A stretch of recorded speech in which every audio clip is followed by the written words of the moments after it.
Assalamualaikum warahmatullahi wabarakatuh. Salam sejahtera untuk kita semua. Om Swastiastu, Namo Buddhaya, salam kebajikan. Tabi pun. Perkenalkan, kami dari Angkatan 4 Kelompok 1 Latsar CPNS Provinsi Lampung tahun 2026. Di sini kami akan berbincang bersama tentang Indonesia di hati kita.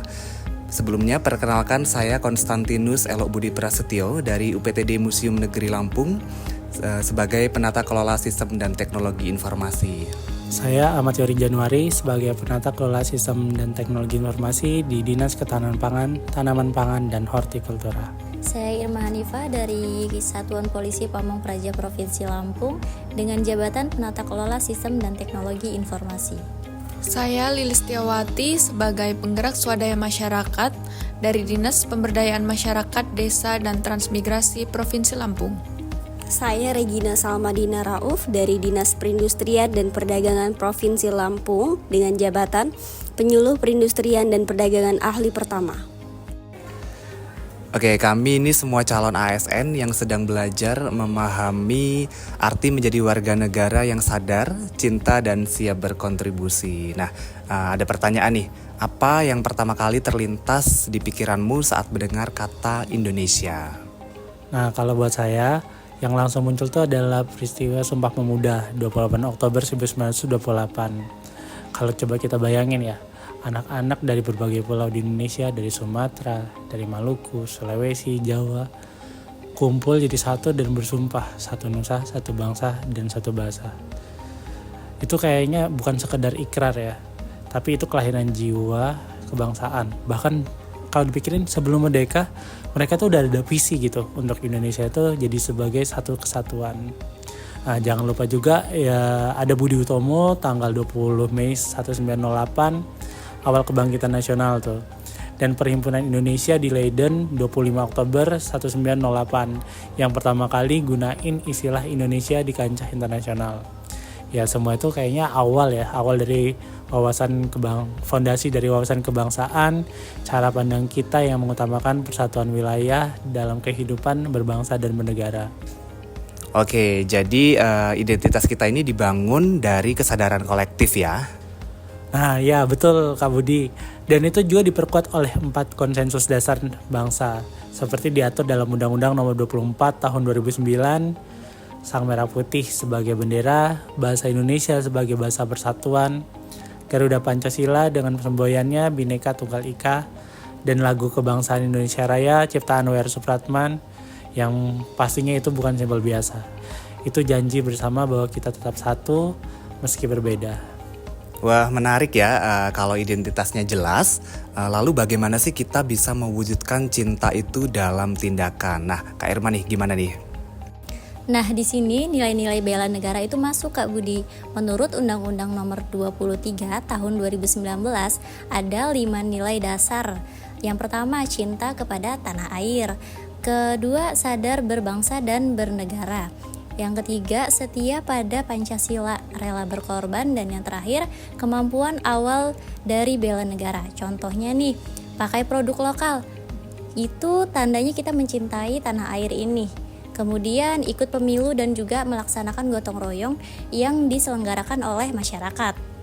Itu tandanya kita memiliki kesadaran berbangsa dan bernegara. Kemudian kita menolak radikalisme Kak Budi. Itu salah satu tanda kita setia pada Pancasila. Bantu korban bejana juga bisa. Itu tandanya kita rela berkorban terhadap Indonesia ini. Dan juga menjaga kesehatan fisik dan mental.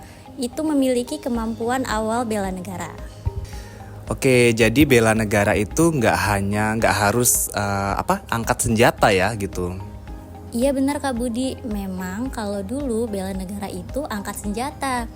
Oleh karenanya ada Hari Bela Negara yang diperingati setiap tanggal 19 Desember mengenang lahirnya Pemerintah Darurat Republik Indonesia tahun 1948. Kalau sekarang untuk bela negara ini bisa lewat kerja profesional, integritas, dan pelayanan tulus, terutama bagi calon ASN seperti kita Kak Budi. Oke, baik, terima kasih Irma. Jadi bela negara itu nggak harus angkat senjata ya, bisa lewat kerja profesional, integritas, dan pelayanan yang tulus. Nah, ini mengingatkan aku nih, kita semua ini calon ASN, dan di modul disebutkan bahwa ASN ini punya peran penting dalam menjaga persatuan bangsa. Nah, selanjutnya nih, Kak Lilis, kamu kan fokus nih pada peran ASN. Bisa dijelaskan bagaimana ASN itu bisa jadi bagian dari bela negara dalam tugas sehari-hari? Oke Kak Budi, seperti yang kita tahu bahwa fungsi ASN itu kan ada 3, sebagai pelaksana kebijakan publik, pelayanan publik, dan yang paling penting yaitu sebagai perekat dan pemersatu bangsa. Artinya, saat kita melayani warga, entah dari kantor desa, dinas kesehatan, maupun pemerintah pusat, kita bukan cuma menjadi pegawai, tetapi kita juga menjadi wajah dari negara. Misalnya, saat kita melayani warga dari daerah yang terpencil atau latar belakang yang berbeda, kita tidak boleh bersikap diskriminatif. Justru disitulah kita memperkuat persatuan lewat pelayanan yang adil, cepat, ramah, dan juga humanis. Itu semua merupakan bentuk nyata bela negara dalam seragam ASN. Wah, jadi ASN itu benar-benar garda terdepan ya. Tapi bagaimana sih dengan kita yang masih muda nih, yang belum jadi ASN, apa yang bisa kita lakukan untuk saat ini? Banyak Kak Budi. Sebagai generasi muda, kita bisa mulai dari hal kecil tapi bermakna. Misalnya kayak share konten budaya daerah di medsos kita, atau kita ikut relawan lingkungan atau kegiatan sosial lainnya kan bisa. Terus kita juga perlu menggunakan bahasa Indonesia yang baik dan benar saat presentasi. Itu juga bisa Kak Budi. Yang paling penting, sebagai ASN, kita harus hormati upacara bendera dan mengikuti apel. Ini semua bentuk visualisasi bangsa menunjukkan bahwa kita bangga jadi Indonesia, bukan malu. Dan ingat, cinta tanah air itu diukur dari tindakan, bukan hanya kata-kata ya. Oke, kalau kalian boleh visualisasikan nih Indonesia ideal itu dalam satu gambar, apa yang bisa kalian bayangkan? Coba kalau Kak Yori gimana?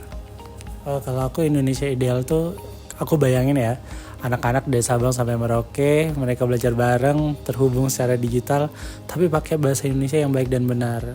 Walaupun tetap nanti kalau di rumah, misalnya yang di Jawa, di Sumatera, di Lampung, Padang, tetap bangga pakai bahasa daerahnya saat berkomunikasi di daerahnya. Kalau menurut saya Indonesia ideal itu ketika pasar tradisional mulai ramai, UMKM naik kelas, ekspor ke luar negeri dengan logo merah putih, itu pasti kita bangga banget dong Kak. Kalau menurut aku, Indonesia ideal itu kantor pelayanan publik yang ramah, cepat, dan bebas korupsi. Dengan itu, warga bisa merasa dihargai sebagai bagian dari negara. Indonesia ideal menurut aku itu ya kalau komunitas pemuda lintas agama dan suku itu udah kerja bakti bareng-bareng itu tanpa embel-embel ya. Ya mereka cuma karena rasa tanggung jawab aja. Menurut aku itu udah Indonesia ideal banget sih. Oke, nah dan aku lihat di sini kita 5 orang nih duduk ngobrol santai, tapi percakapan ini menginspirasi orang lain untuk berdiri tegak dan bilang aku Indonesia. Oke, baik, terima kasih Yori, Irma, Lilis, dan Kak Regina. Teman-teman, jangan lupa ya, mencintai Indonesia itu bukan soal besar atau kecilnya aksi, tapi ketulusan dan konsistensinya. Mulai dari beberapa hal yang sederhana nih, hormat saat upacara bendera, ucapkan terima kasih pada petugas kebersihan, gunakan produk dalam negeri, kemudian juga menjaga nama baik bangsa kita di dunia maya. Karena setiap langkah kecilmu adalah bagian dari bela negara. Oke, baiklah, demikian perbincangan kita tentang Indonesia di hati kita. Semoga apa yang kita perbincangan hari ini bisa bermanfaat dan menambah wawasan untuk kita semua. Demikian, terima kasih. Wassalamualaikum warahmatullahi wabarakatuh.